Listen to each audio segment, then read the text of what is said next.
From the Springfield Leader and Press from the year 1983. Pro bowlers don't get no respect.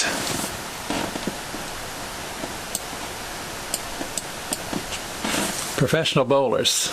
You're not likely to see their faces on the cover of Sports Illustrated or watch them accept soft drinks from awe-struck little boys in TV commercials. But somebody out there loves them. Somebody, like the 72 million people pollster Lou Harris says, bowled at least one time last year. Since 1962, bowling's televised tournament finals on ABC TV have commanded top ratings in their time slots every year. This year, bowling beat the Masters golf tournament in the ratings and steadily whipped college basketball. Yet, for all their popularity, only about 35 of the 2,700 members of the Professional Bowlers Association make a decent living on a tour where purses pale in comparison with golf and tennis, and where expenses average $600 a week. That's what I get mad about, those baseball players getting $900,000 salaries and then they go 0 for 4 and they still get paid, said Tommy Hudson, one of the 52 bowlers at Riviera Lanes during the $200,000 Firestone Tournament of Champions, bowling's most prestigious event. In this sport, if you don't bowl well, you don't eat. 10 of us are making a good living. Another 10 to 15 make a living, and about 10 more are breaking even. To keep ahead, some bowlers look for ways to supplement their touring income. You know, action money, said 19-year-old Norm Duke of Fort Worth, Texas. Guys will come up after a game and say, let's bowl for $1,000 or $1,500 a game. Despite a 7-figure contract from ABC TV, pro bowling is handicapped by the fact that most bowling centers can't hold more than 1,000 spectators. So the gate for each 5-day tournament winds up being less than what one roller derby game attracts. They need to build houses big enough to hold a ton of people, said Guppy Troop, 33, a PBA vet from Jacksonville, Florida. If a promoter could bring in $5,000 a night, then he could afford to have a lot bigger purses. Lack of lavish purses has one beneficial side effect. We don't even come close to having a drug problem here, said Troop. The drug sports are the big paying sports. Bowling's too poor for drugs.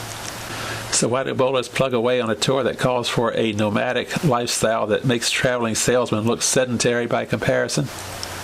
It's a love, said Mark Fahey of Chicago, who struggled through 1982, earning $15,273 in 30 tournaments before expenses. This is an addicting sport. Sure, you get fried mentally. I had a 4-week stretch once where I had to drive 1,000, 1,100, 1,200, and 1,300 miles. It's a grind. But for most of these guys, that's all they've done all their lives. Quality of life on the tour has improved only slightly since 33 bowlers contributed $50 each to found the PBA 25 years ago. Until then, pro bowling was still a team sport, and the best anyone could hope for was to get picked up by the brewery teams of Budweiser, Miller, Falstaff, or Stroh's, and go barnstorming to events in Detroit, Chicago, St. Louis, and Cleveland. It was 6 in a car and 6 in a hotel room, said PBA Hall of Famer Dick Weber, 53. You drive like heck all night. Weber was the PBA's first leading money winner, but it was a well-kept secret. Neither wire service would run results from the first tournaments, so every week the league staff in Akron would stay up late Sunday night, mailing results special delivery to 300 newspapers. There's only slightly more recognition now. The only bowler on a nationally televised commercial is Don Carter, who appears in Miller Beer ads. The world's best bowler, Earl Anthony, has 41 career tournament championships, but has earned only about $1.2 million, an amount a pro tennis player or golfer could make in a year. Bowlers also have to deal with the stereotype that they aren't athletes, that if they had to run a block to catch a bus, they'd have a heart attack. That's a knock that galls Fahey. I just tell them to come out and try it for a year, then talk, said the former Golden Gloves boxer, who can log 26 hours of bowling over 4 days to win a tournament, not counting practice time. 8 out of 10 people would go home with scrambled brains. Anytime a sub-200 score wins a tournament final, ABC TV gets calls Monday morning from bowlers wanting to know how to get on the tour. What these amateurs don't realize is how much tougher lane conditions are in the pros.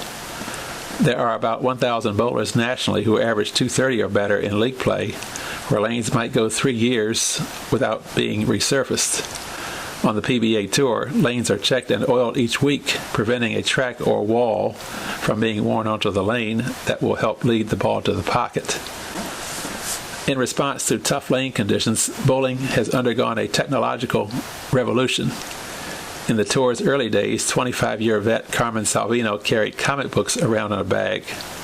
Now, always looking for a new angle, he totes manuals on physics in a briefcase. In the 70s, Don McCune discovered that soaking a ball in methyl ethyl ketone, a highly volatile solution, his ball would hook better.